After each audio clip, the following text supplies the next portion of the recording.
Okay, so full disclosure, this was just going to be a performance video. I wasn't planning on breaking this down at all, but this was a really simple session to set up, and it utilizes a template that I've been using for live looping on the MPC. So I figured I would just kind of turn the other camera on and take you through how I set this up, how I would set up some performance effects if I was doing like a live looping performance with MPC. Obviously what I did in the intro was just a really short snippet. If this was actually live, I would probably extend it, do more build-ups and take my time.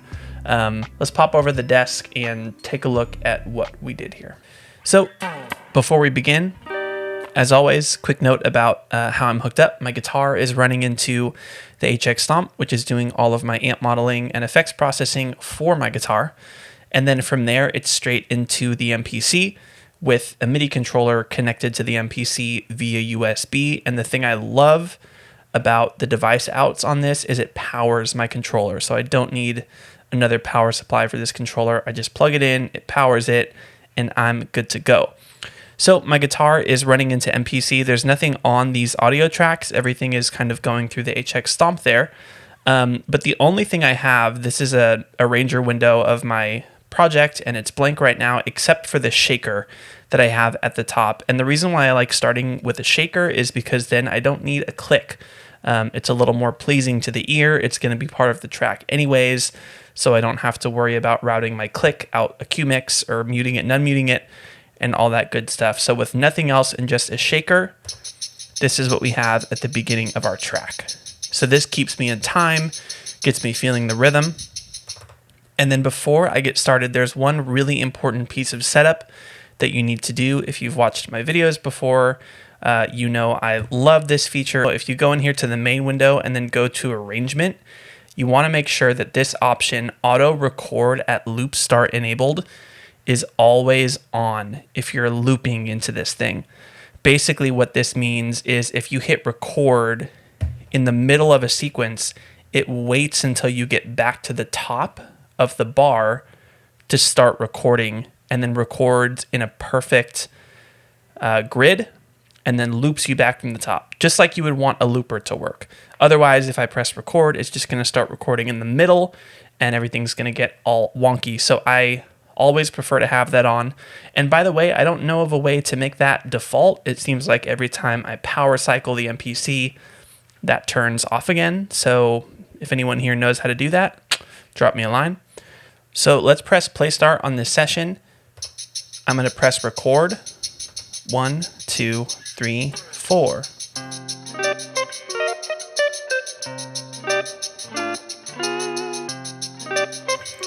And I'm going to turn off overdub right when I'm done recording. Not that you have to, you can leave that on if you want. I just like having it off. So you can see that what happened was when I pressed record, it gave me a little time to prepare and get ready before it started recording on the one and then recorded in a perfect loop, right? If I go next to my drum track, I can do the same thing. I can kind of practice, I can jam a little bit. And then when I press record,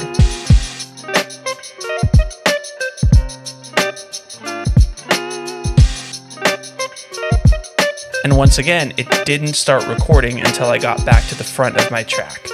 And by the way, I have time correct on, so it's quantizing me as I go. Same thing, I'm gonna go down here to guitar 2.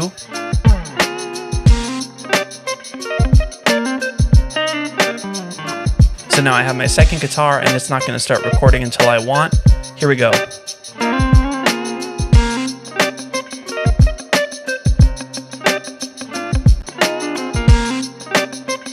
And it's done.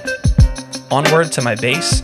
I have a plugin loaded here. I think this is the Model D that comes, it's one of the Akai plugins that you can get that's like a Moog thing. Anyways.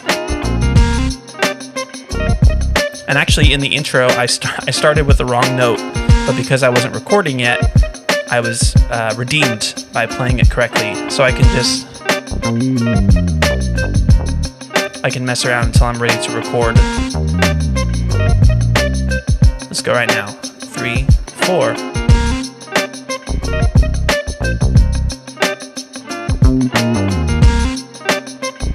Not too sure about that bass part, but that's okay. And then lastly, I have a lead guitar part right here. I don't plan on recording anything in, I just am using it to monitor my guitar. So now I've built up this track, I've kind of looped my parts in. And as for performance effects, what I like to do is I like to hang out over here in the track mutes because it gives me really quick access to bringing things in and out. So if I want to drop my drums out, I can kind of start my solo. And when I'm ready, I can bring them back in. And the other thing I'm doing in this session is I'm using the Q-Link editor, which I believe is new to MPC 3.0. And actually, let me go back there so I can show you how you get into it. Hold Q-Link and then go to Q-Link edit. What I've done is in my mix, I routed all of my tracks in my project to this one submix here. Where is it? There it is. This submix called effects. And on there, I have a couple kind of performance effects that I'm using, as well as a mother ducker for sidechain, but I'm not going to use that right now. And then I'm going to go over here to my Q-Link edit, hold Q-Link and go to edit.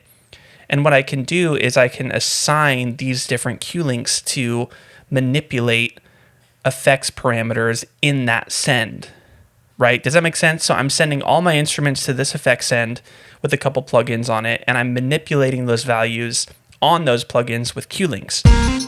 So like on this one, I have a low cut, and as I turn this Q-Link, the low cut is applied, right?